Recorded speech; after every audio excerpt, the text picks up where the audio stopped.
એવું શાતિર કે જે બીજા રાજ્યથી ગુજરાતમાં પ્રવેશતો અને પહોંચતો અંતરિયાળ ગામડાઓમાં અને મિનિટોમાં ખેલ ખેલી છૂમંતર થઈ જતો।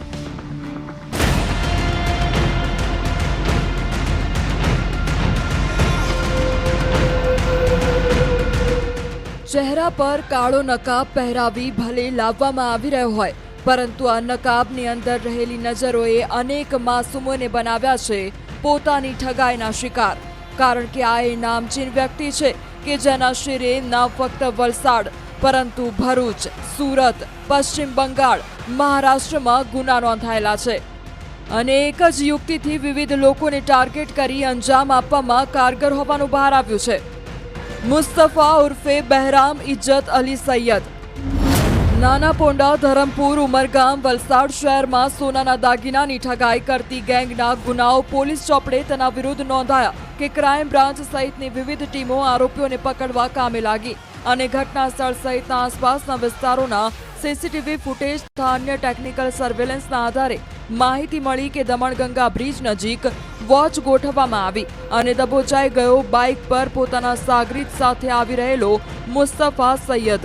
આરોપીની પૂછપરછમાં એ વાત પણ બહાર આવી કે અંતરિયાળ ગામડાના લોકોને કરતો ટાર્ગેટ। સોનાના દાગીના પહેરેલ લોકોને રસ્તા પર રોકતા, કહેતા માતાજીના નામે દાન કરવા નીકળ્યા છે। દાનનું પુણ્ય મળે તે માટે પહેરેલ સોનાના દાગીના થેલીમાં રાખી સ્પર્શ કરાવવાનું કહેતા અને નજર ચૂકવી સોનાના દાગીના સાથે આરોપીઓ છૂમંતર થઈ જતા।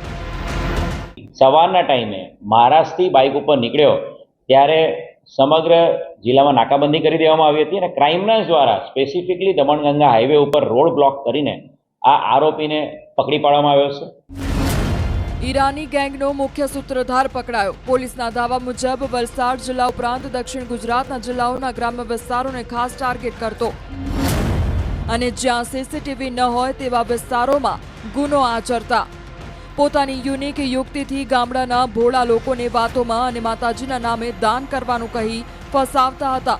જો કે કેટલાય લોકો આવા ઠગબાજોની ભ્રમિત ભરેલી વાતોમાં ફસાઈને પોતાના પહેરેલ સોનાના દાગીના આપતા અને તેનો લાભ ઉઠાવી ઈરાની ગેંગનો સૂત્રધાર મુસ્તફા સૈયદ પોતાના સાગરીત સાથે ગાયબ થઈ જતો। 3 ગુનામાં વોન્ટેડ, 13 ગુના ઉકેલાયા। વલસાડ જિલ્લાના 7 અલગ અલગ ગુનાઓ આ પ્રકારની એમોવાળા, એની સાથે સાથે ભરૂચમાં પણ આ જ પ્રકારનો ગુનો ગયા મહિને એણે કરેલો છે અને એ ઉપરાંત 2024 અને 25ના મહારાષ્ટ્રના જાલના પોલીસ સ્ટેશનના 5 અન્ય ગુનાઓ પણ ડિટેક્ટ થયા છે।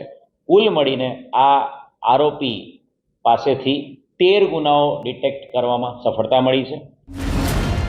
મહારાષ્ટ્રથી વલસાડ બાઇક પર આવતા, ખાસ કરીને દક્ષિણ ગુજરાતના ગ્રામ્ય વિસ્તારોમાં બાઇક લઈ ચક્કર મારતા અને એકલ દોકલ નીકળનારા લોકોને ટાર્ગેટ કરતા હતા।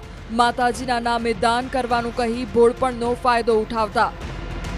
આરોપી પશ્ચિમ બંગાળના કલકત્તામાં અલગ અલગ સમયે 2017માં 3 ગુનાઓમાં અને મહારાષ્ટ્રના પૂના અને રત્નાગિરી પોલીસ સ્ટેશનમાં પણ 3 ગુનાઓમાં 2021માં પકડાયેલો છે અને ખૂબ જ રીઢો ગુનેગાર છે। આરોપી 2019 અને 2023ના અલગ અલગ 3 ગુનાઓમાં એનું નામ પણ ખુલેલું છે। ગુજરાતના સુરતમાં 2023ના 2 ગુનાઓમાં એ વોન્ટેડ છે અને મહારાષ્ટ્રના મુંબઈમાં 2019ના 1 ગુનાઓ વોન્ટેડ છે।